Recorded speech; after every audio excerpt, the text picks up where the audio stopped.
C'est Margherita Coppola pour Fida Muris, toujours fidèle au mur.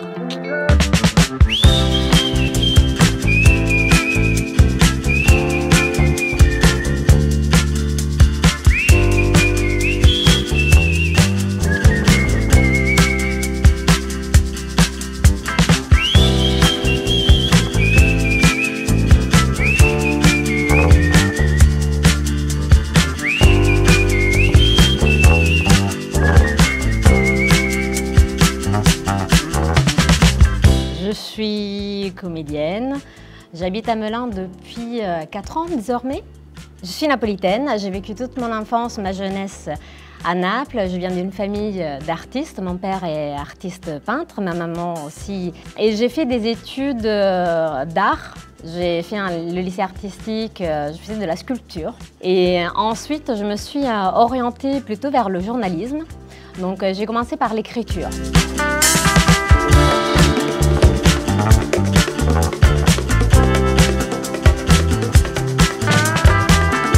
À 15 ans, je voulais écrire. Et un beau jour, j'ai eu l'occasion de rencontrer le directeur d'un quotidien régional, Antonio Sasso. Il était directeur du quotidien Il Roma. Et je lui ai demandé, je lui ai posé la question, qu'est-ce qu'il fallait faire pour être journaliste? Et à la place de me répondre à cette question, il m'a donné un petit livre qui faisait une centaine de pages. Et il m'a dit, écris-moi une critique de ce livre. Et si tu écris bien, je te publie. Si tu as besoin encore de t'améliorer, on se revoit plus tard. Et moi, je lui ai demandé pour quand il avait besoin de cette critique. Et il m'a dit, pour hier. Et là, je n'ai pas compris tout de suite. Mais en fait, j'ai vite compris qu'en fait, le journalisme, c'est rapidité. Donc, il fallait la rendre au plus vite.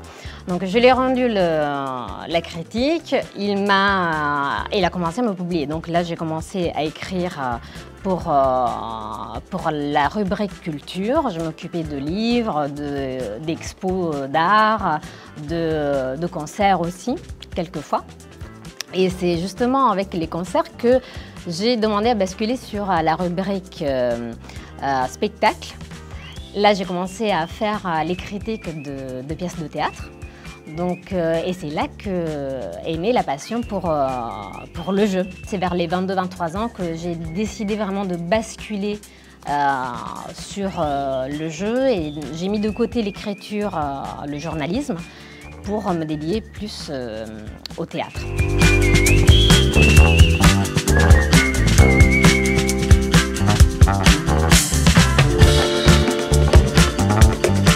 J'ai postulé à une école de cinéma à Rome, pour laquelle j'ai gagné une bourse d'études et donc ça a été l'occasion de quitter Naples pour déménager à Rome et m'installer là-bas, faire mes études de cinéma.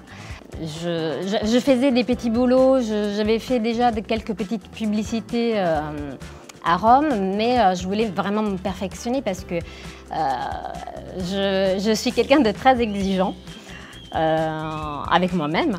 Donc j'ai décidé de continuer encore les études. J'ai postulé à l'Académie du Teatro Quirino, que c'est un peu le conservatoire national, comme le conservatoire national français.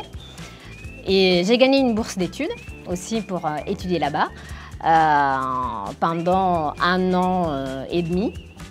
J'ai pas terminé, j'ai pas pris mon diplôme parce que j'ai été repérée par une compagnie de théâtre, la compagnie de Sebastiano Lo Monaco.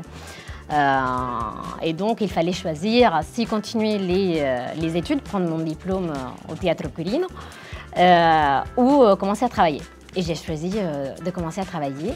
Je ne le regrette pas parce que c'était une expérience incroyable. J'ai pu vraiment intégrer cette compagnie qui était une grosse compagnie. On a fait une tournée italienne pendant 3-4 ans.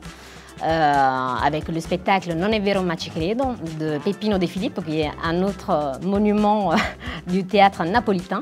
Et du coup, moi je jouais le rôle de Mazzarella dans la pièce Non è vero ma ci credo, ce qui m'a permis de monter sur les scènes nationales italiennes, entre autres la Pergola de Florence, qui est le temple du théâtre italien. Et là, c'était vraiment une satisfaction incroyable.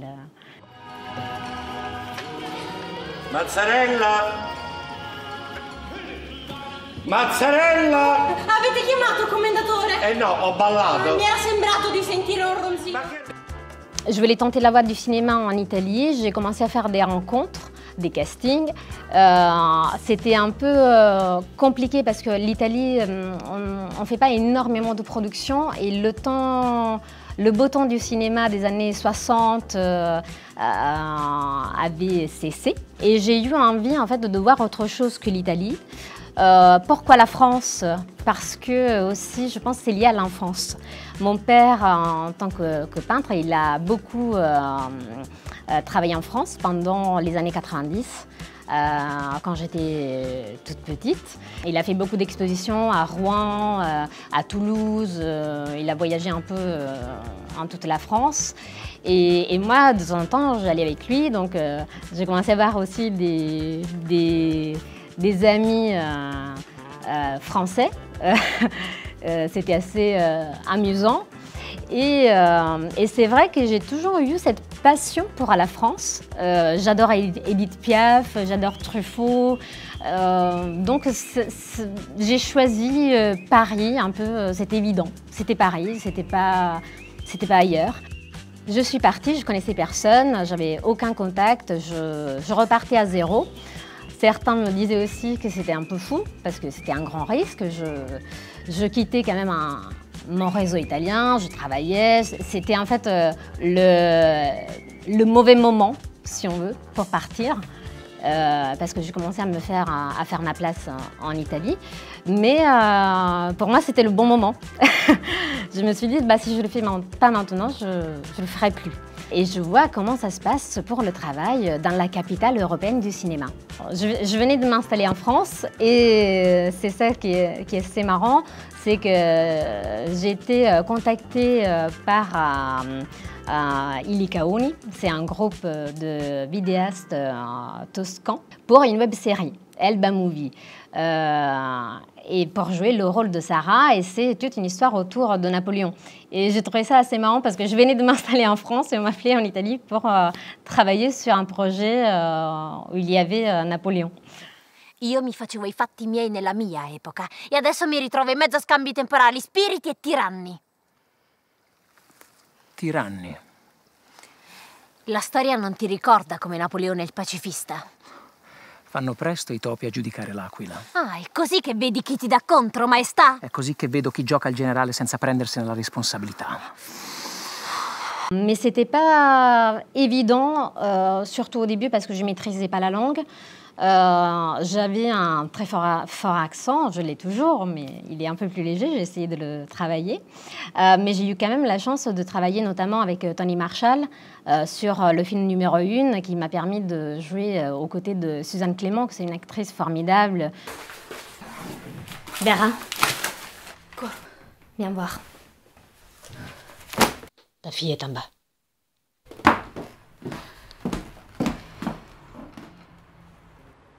Et après, j'ai aussi enchaîné, j'ai eu des rôles. J'avais eu un rôle principal pour une série sur TF1, Une histoire, une urgence, où je jouais une styliste italienne.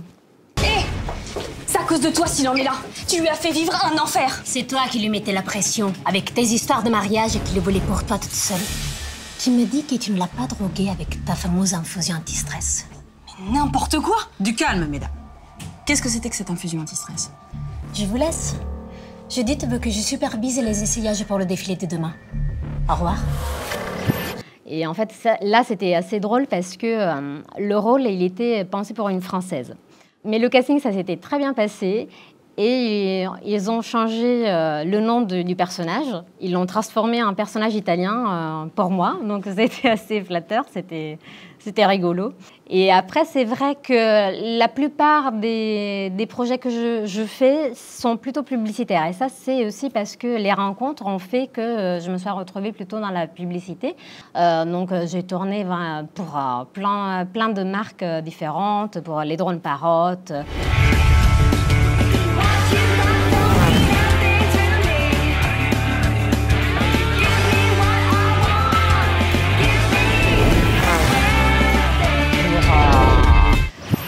Buitoni, évidemment italienne, Buitoni. Encore une fois, il y a un peu des clichés, mais... Vous l'aimez comment, la pizza? Moi, je veux pas une pizza comme toutes les autres. Moi, je veux de l'audace, du jambon fumé, des tomates marinées et une pointe de vinaigre balsamique. Buitoni, four à pierre creazione, la tradition italienne réinventée. Le tournage de Buitoni, c'était assez marrant parce qu'on a tourné en Ukraine, à Kiev. Et j'avais jamais été là-bas, donc ça a été une découverte. Il y a aussi les shootings photos, où là, c'est plutôt du mannequinat, effectivement, où il faut savoir poser devant la caméra. Il faut connaître certaines postures pour pouvoir donner le mieux à l'objectif. Et j'ai beaucoup travaillé, effectivement, dans la photo. J'ai fait énormément de shootings publicitaires. J'ai fait des pubs pour France Bleu, qui sont toujours en circulation. L'eau rénove pour les fenêtres.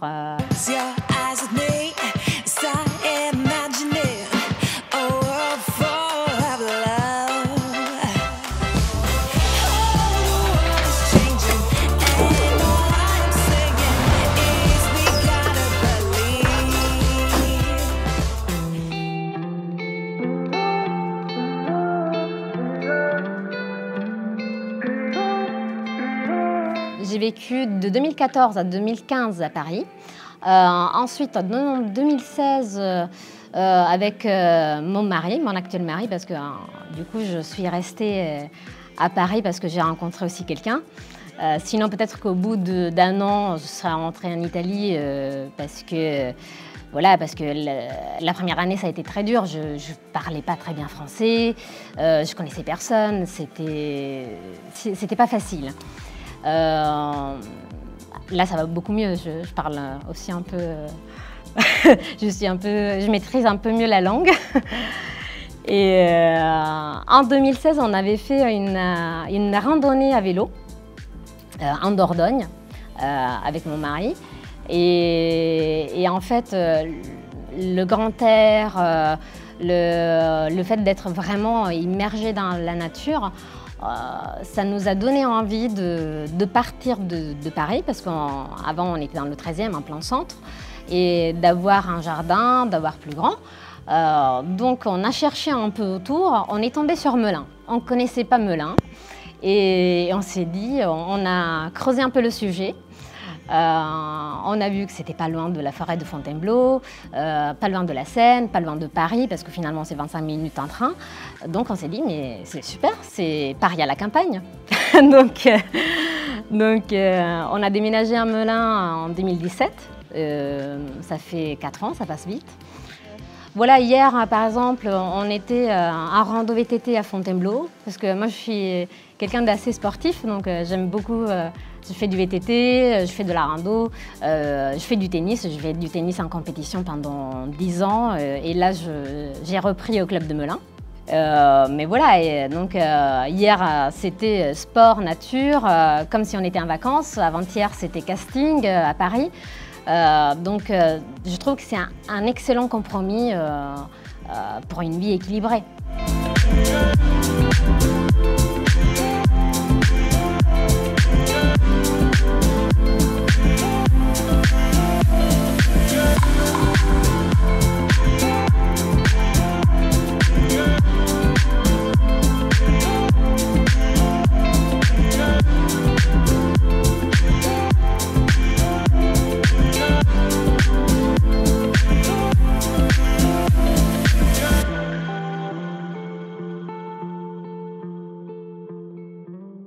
Et il faut dire aussi que le côté culturel de Melun, c'était aussi intéressant pour qu'on s'installe ici.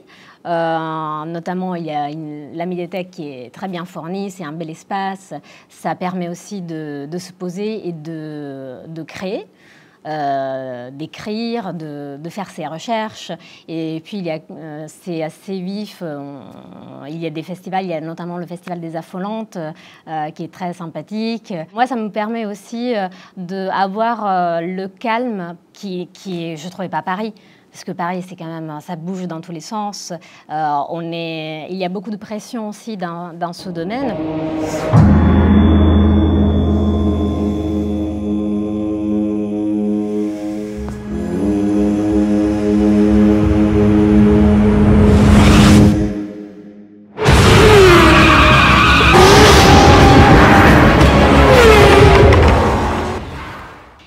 notamment dans la publicité, il faut aller vite. Il faut aller très vite à chaque fois. Il faut être prêt la veille pour le lendemain pour des castings. Donc, je recherchais vraiment cet aspect posé qui me m'a donné. Je le connaissais déjà avant, le Brie de Melun, parce que j'ai fait quand même mes dégustations de fromage français en amont, sinon je ne me serais pas installée. Oui, le Brie de Melun et aussi les macarons de Réau. Hein. Ça, c'est mon petit péché gourmand. Ça, c'est cliché, hein, l'Italie, la bouffe, mais c'est vrai. Moi, j'aime beaucoup faire la cuisine. Et puis, c'est vrai qu'ici, il y a aussi des restos qui sont la Bodega. Moi, je suis fan de la Bodega.